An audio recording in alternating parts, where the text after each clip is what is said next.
Halo, ketemu lagi sama gua Haris Pardede. Ya, ini video gua ke-6 ya, ke-6. Jadi ya mudah-mudahan selalu ada perbaikan dan kita bahas apa nih? Ya, mungkin bahas Liga Inggris. Liga Inggris udah banyak yang bahas kali ya. Arsenal kalah. Ya jujur sebagai fans Arsenal gua nggak kecewa karena nggak ada yang mengherankan memang. Di bawah Arteta Arsenal hancur lebur ya. Kemarin main lawan Brentford, ini tim promosi yang sangat kuat dan sangat siap untuk bertahan nampaknya. Mungkin kemarin itu adalah permainan terburuk Arsenal yang pernah gue lihat ya. Dan memang dari segala aspek, dari segala sisi Arsenal benar-benar hancur lebur. Ya, Arteta ini gue bilang pelatih yang apa ya, mungkin nggak bisa ngelihat pemain ya, nggak bisa ngelihat pemain, banyak kalah di bursa transfer. Terus kemarin misalnya dia di line up juga nurunin striker yang sampai saat ini pun gue males nyari namanya karena nggak jelas, nggak ada CV-nya sama sekali. Terus kalau lu yang nonton pertandingan itu menit ke 80 lah kalau nggak salah, itu fans sudah mulai meninggalkan stadion ya. Ini kalau lu yang pernah nonton itu, biasanya nonton ke stadion itu walaupun tim lu tertinggal 1-0, 2-0, tapi kalau permainannya bagus dan determine gitu ya, jadi semangat, lu akan tetap duduk di situ sampai detik terakhir karena lu tahu ada potensi untuk bisa membalikan keadaan. Tapi ternyata sebagian udah pulang fans Arsenal karena memang mereka lihat nggak ada harapan, hancur banget ya. Jadi itu buat Arsenal. Dan ya sorry to say, gue sangat ekstrim malah bilang ini fans Arsenal ya harus mulai sadar bahwa ya gue juga fans Arsenal ya. Gue akan mengatakan sangat keras bahwa jangan lu mimpi untuk masuk Europa League, bahkan mengulangi prestasi 8 besar 2 musim terakhir aja, itu gue rasa nggak gampang gitu. Jangan-jangan target Arsenal yang realistis adalah menghindari degradasi kalau begini caranya. Ya intinya adalah parah banget ya. Dan lu catat omongan gua, dengan gaya main seperti ini dan kayaknya akan selalu seperti ini sampai seterusnya ya, karena nggak ada perubahan yang signifikan yang dilakukan oleh Arteta.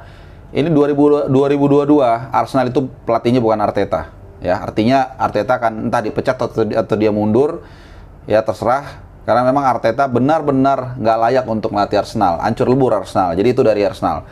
Yang kedua mungkin MU ya. MU menang 5-1. Ya ini menarik kalau kita lihat. Jadi gini, good start selalu penting ya. Walaupun bukan segala-galanya. Karena menang di partai awal hanya 3 poin ya. Sementara lu untuk menjadi juara atau mungkin untuk menjadi yang terbaik harus let's say mungkin 80, 90, bahkan 100 poin ya. Tapi memang itu penting untuk menaikkan moral, percaya diri. Kemudian kalau lihat mainnya juga MU ini sangat compact ya. Jadi progresinya memang dari 2 musim lalu mereka peringkat 3, kemudian naik peringkat 2 ya, dan itu semua gara-gara juga masuknya Bruno Fernandes. Dan musim ini mereka ya baru start dan sangat baik mainnya ya. Dan gue agak sedikit heran jadinya kenapa MU akhirnya beli Sancho sebenarnya, karena memang progres mereka sudah on the track gitu. Dan masuknya Sancho ini menurut gue sih nggak terlalu perlu ya, kecuali mungkin ada pertimbangan lain dari manajemen, artinya ingin dari aspek mungkin finansial untuk menunjukkan kepada investor bahwa MU punya keuangan yang bagus. Dan memang mereka punya keuangan yang bagus karena di tengah pandemik begini mereka masih bisa beli pemain yang mahal ya, mungkin sekitar 1,6 triliun. Dan jangan lupa kalau lu bandingin misalnya ke MC ya, MC itu beli Grealish 2 triliun ya, 100 juta pound. Tapi City ya lu tau lah bagaimana ya, duitnya banyak dari minyak ya. Sementara kalau MU kan benar-benar generate dari operasi tim itu sendiri, dari klub itu sendiri. Jadi kalau soal keuangan luar biasa MU. Nah itu dari Liga Inggris. Terus apalagi ya,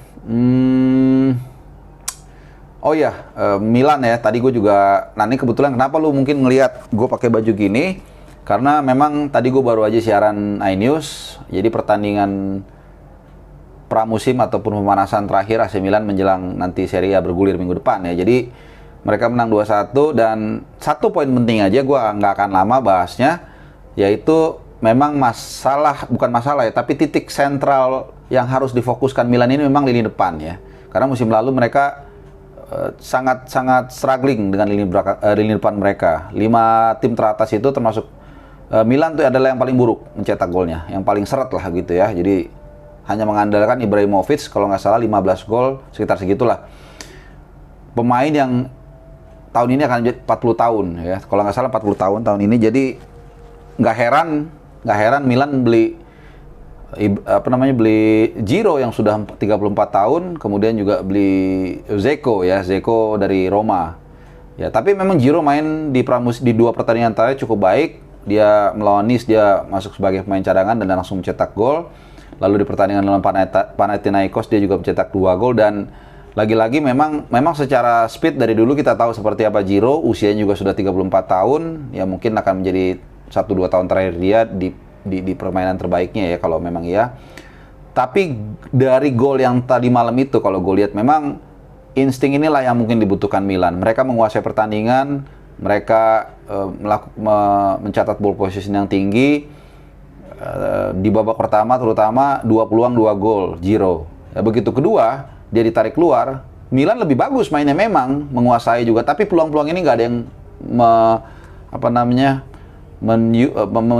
menutilize ya jadi gol ya. Jadi ini dia. Jadi memang missing link-nya di depan. Jadi kita akan lihat ya bagaimana performa dari Giro dan juga Edin Dzeko di lini depan dan juga Ibrahimovic ya. Tapi Ibrahimovic sudah 40 tahun ya, mungkin nggak bisa main dari awal lagi dan nggak bisa main full. Jadi mungkin ya main 30 menit, 20 menit mungkin masih oke lah untuk Ibra. Jadi itu, dan ya Milan juga harus waspada ya karena musim depan mereka akan main di UCL. Jadi ya squad sih kayaknya cukup lumayan dalam lah ya. Jadi mudah-mudahan ya, gue sih bukan fans AC Milan ya, tapi ya mereka bisa lah nggak keteteran main di 2-3 kompetisi domestik dan juga Eropa.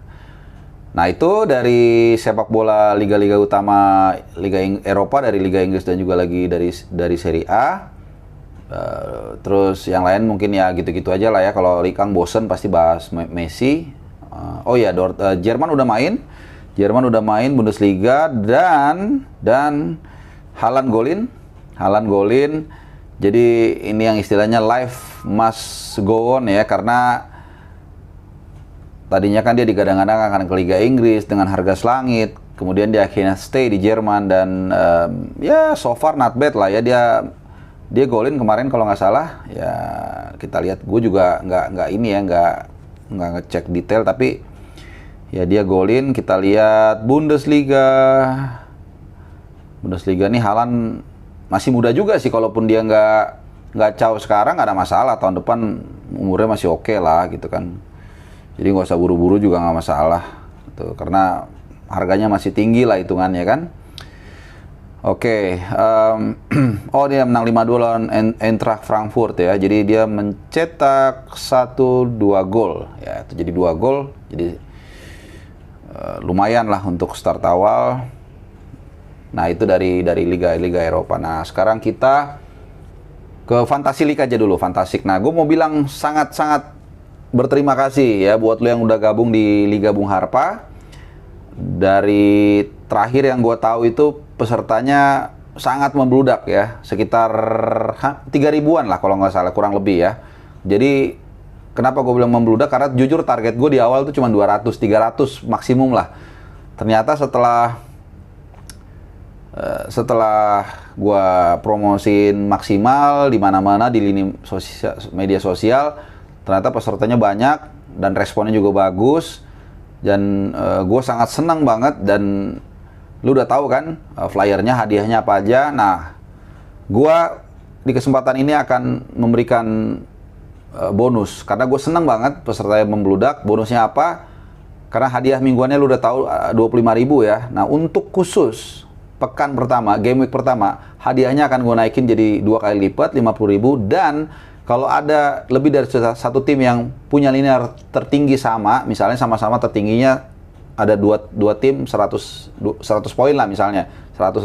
Gue akan ngasih masing-masing 50.000. Jadi bukan dibelah dua. Khusus game week pertama itu sebagai rasa terima kasih gue buat peserta yang luar biasa. Nah itu ya nggak terlalu banyak lah ya isu-isu yang kita bahas untuk saat ini. Mungkin kita tunggu pertandingan hari Minggu ya. City akan main tim besar yang Liverpool menang ya 3-0, luar biasa. Ternyata Salah dan Mane mungkin kelihatannya udah mulai kompak lagi kelihatannya ya, karena di pertandingan ini mereka main sangat luar biasa. Van Dijk juga udah balik, dan juga satu catatan yang perlu diingat di sini adalah penampilan dari Tsimikas. Ini bek kiri asal Yunani yang menggantikan Andrew Robertson. Ternyata tampil ciamik ya, jadi oke lah Liverpool nih, start yang bagus ya. Van Dijk juga tadi udah singgung balik lagi. Jadi itu tinggal City ya yang nanti kita akan lihat mungkin bagaimana mereka bisa, dan Spurs gitu juga pada penasaran nih melihat bagaimana Kane, apakah akan tampil lagi, dan kalau tampil lagi seperti apa kira-kira performanya. Oke, apalagi gue rasa itu aja cukup dulu. Terima kasih yang udah nonton, dan juga terima kasih yang udah subscribe. Ini udah lumayan banyak lah, buat gue sih banyak ya, tapi mungkin buat lu tuh nggak ada apa-apanya. Jadi gue seneng banget ini channel pelan-pelan naik ya, mudah-mudahan ada isinya. Mudah-mudahan juga memberikan sesuatu buat lu lah gitu ya, informasi. Dan kalaupun lu ada yang mau meng-counter argumen gua atau mau bilang apapun, silahkan tinggalkan komen di bawah ini ya. Oke, dan juga gua ingin mulai juga lebih rutin lah bikin video ini supaya juga lebih seru aja lah gitu. Karena ini gua udah kalau nggak salah 3 hari vakum nggak bikin video, banyak yang nanya juga. Jadi walaupun ini udah pagi-pagi, ini udah 4:30 ya, mau jam 5. Gue mencoba untuk bikin video ya seginilah kira-kira, ala-ala ya. Oke, terima kasih udah nonton. Ya, jangan lupa subscribe, like, share. Pokoknya ikutin terus podcast gue ya. Terima kasih. Ciao.